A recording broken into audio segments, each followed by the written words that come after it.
O poder das palavras.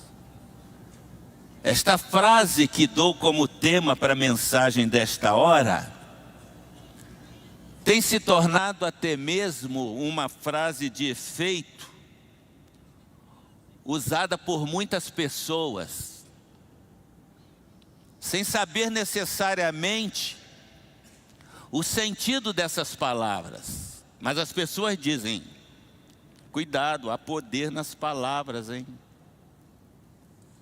Mas será que nós estamos de fato conscientes deste poder que há nas palavras? Eu creio que se nós tivéssemos consciência, teríamos resultados imensuráveis, que às vezes nós não conseguimos dimensionar. Porque quando nós olhamos para a palavra de Deus, e o que nós vemos do poder da palavra é algo extraordinário, é algo tremendo. Porque a Bíblia diz em Gênesis que Deus olhou e viu que havia trevas sobre a face da terra. E Deus não está preso à terra ou ao espaço. Por isto, Ele contempla a terra e vê que era só escuridão. E Deus, Ele usa a sua palavra. Ele não diz nada contra a escuridão. Ele não reclama da escuridão. Mas Ele diz: haja luz e houve luz. Poder da palavra. Quando nós lemos em João no capítulo 1, João o apóstolo, procurando mostrar um pouco do Jesus que transcende a humanidade, ele diz: no princípio era a palavra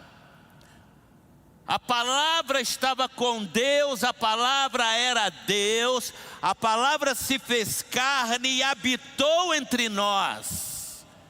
E nós vimos a sua glória como a glória do unigênito do Pai. Em outros termos, no princípio era Deus, no princípio era o Filho, Jesus. O Filho estava com Deus, o Filho era Deus e o Filho se fez carne e habitou entre nós. E nós vimos a sua glória como a glória do unigênito do Pai.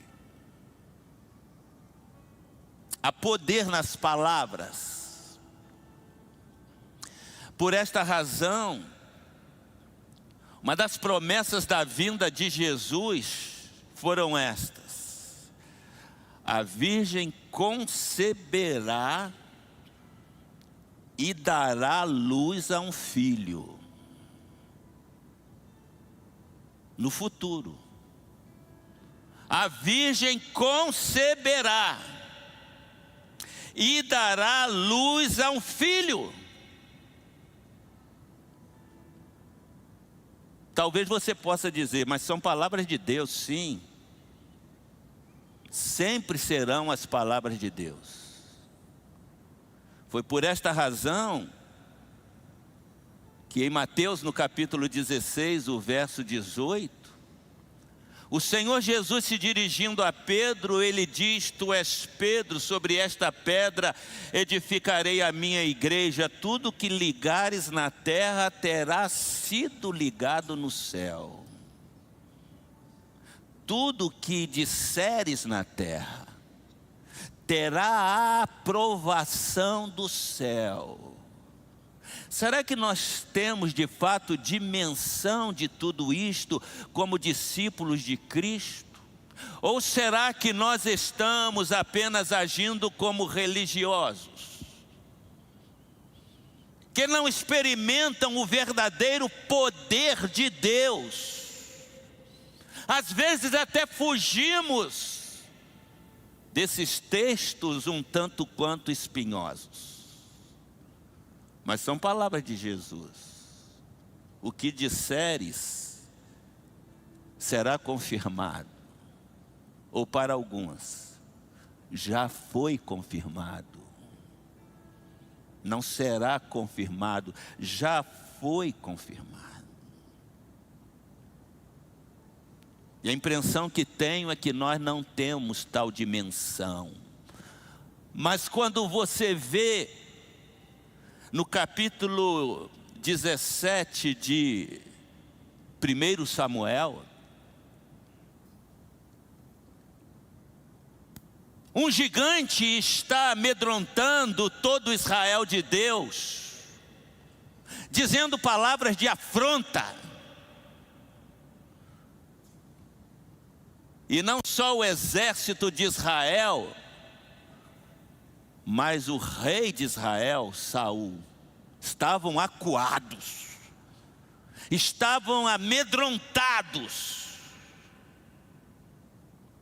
E vem um jovem, entregador de marmita.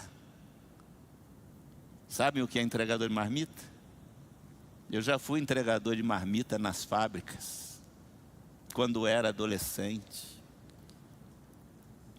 Levava comida para quem estava trabalhando. E Davi fazia aquele trabalho que era próprio das pessoas menos preparadas, menos qualificadas. Seus irmãos estavam no exército, e todos de igual modo, apesar da robustez, da força que tinham, estavam acuados e amedrontados. E chega aquele jovem, trazendo o alimento dos seus irmãos, e ele ouve aquelas afrontas de um gigante, e ele olha para aquele gigante, e diz em alto e bom som: quem é este incircunciso? Em outras palavras, quem é este ímpio? Quem é este iníquo para afrontar o exército do Deus vivo? Talvez você possa dizer: ele estava orando, Deus agiu.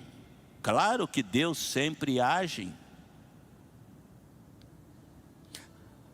mas foi a atitude de Davi,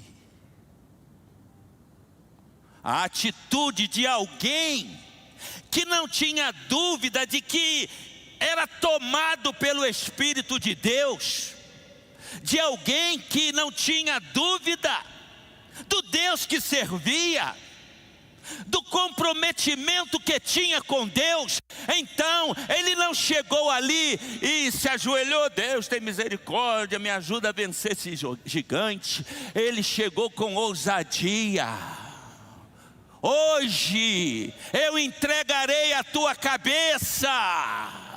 Quem és tu para desafiar o Deus vivo? Atitude, atitude.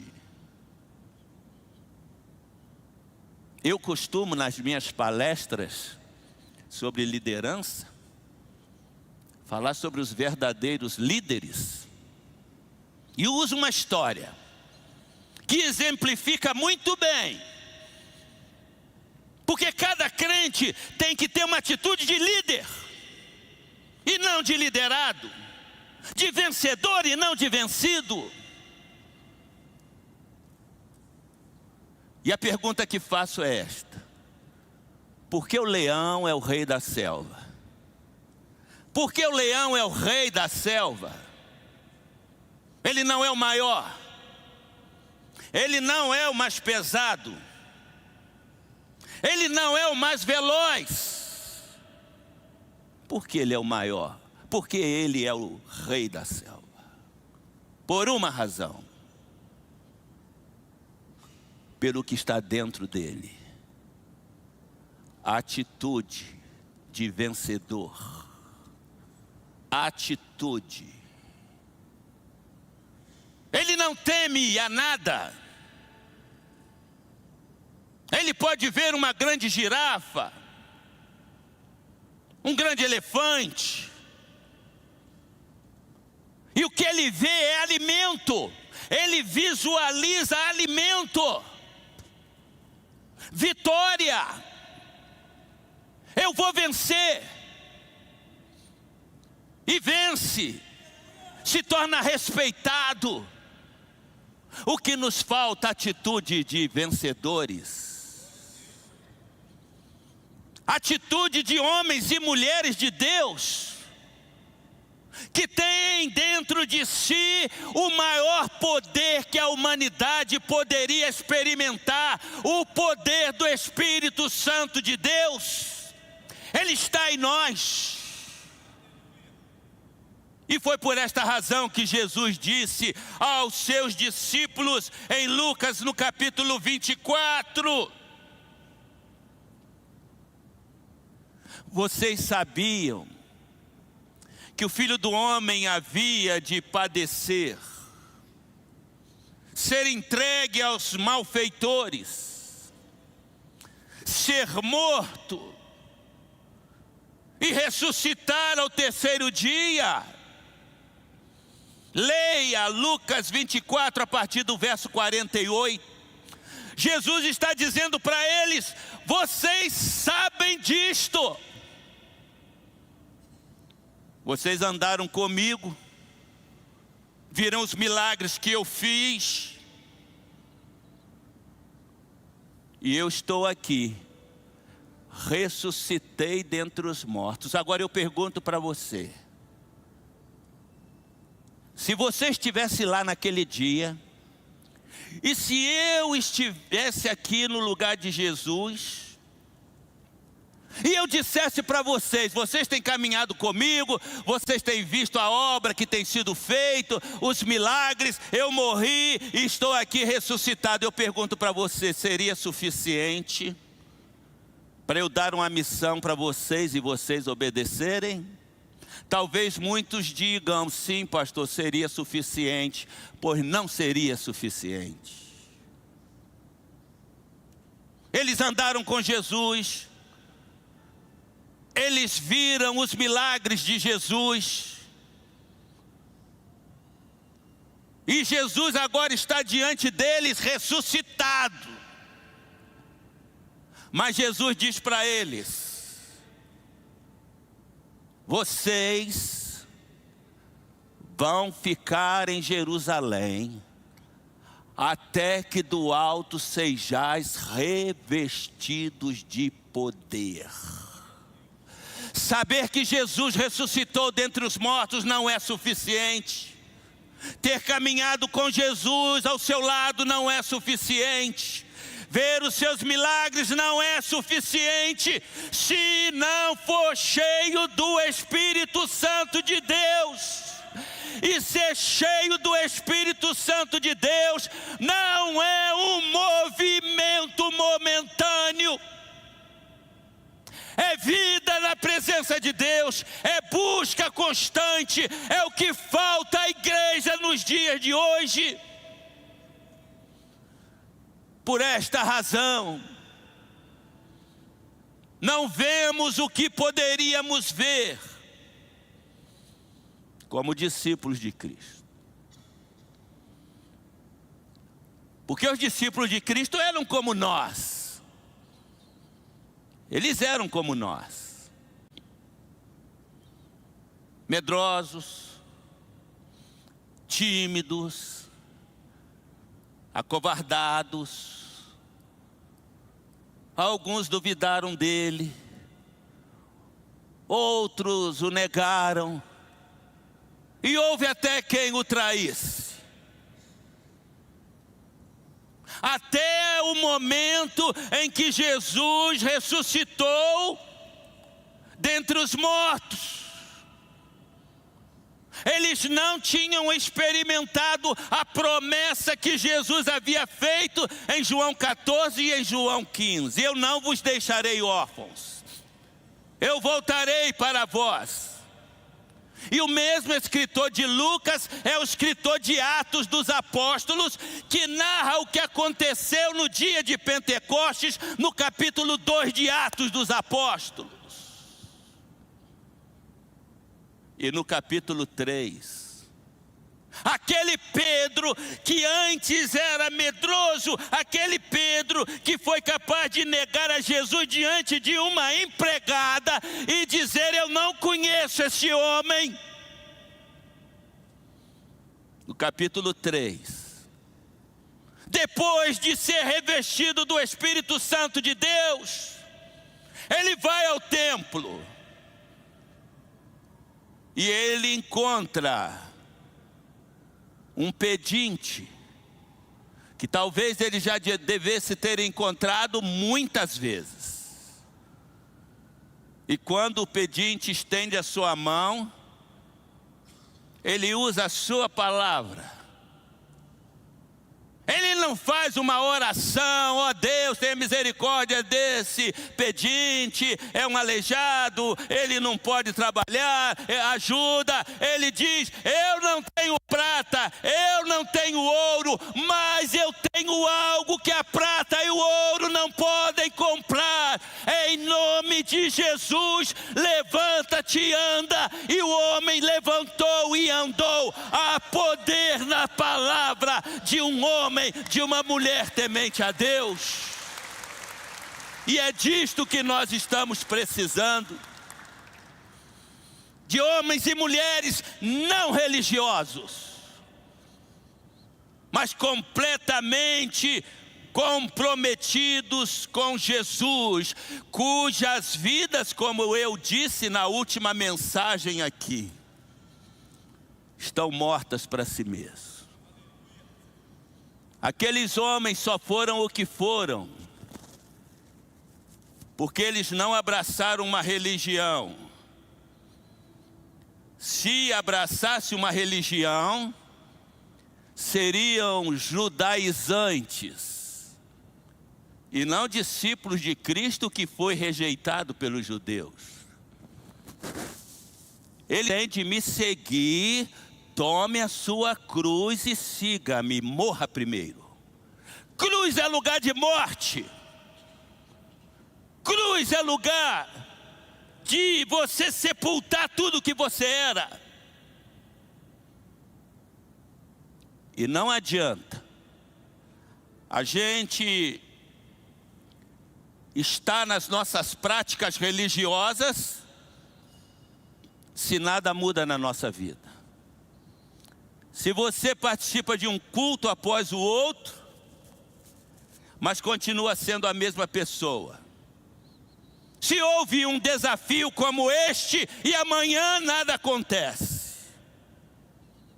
é preciso que haja atitude.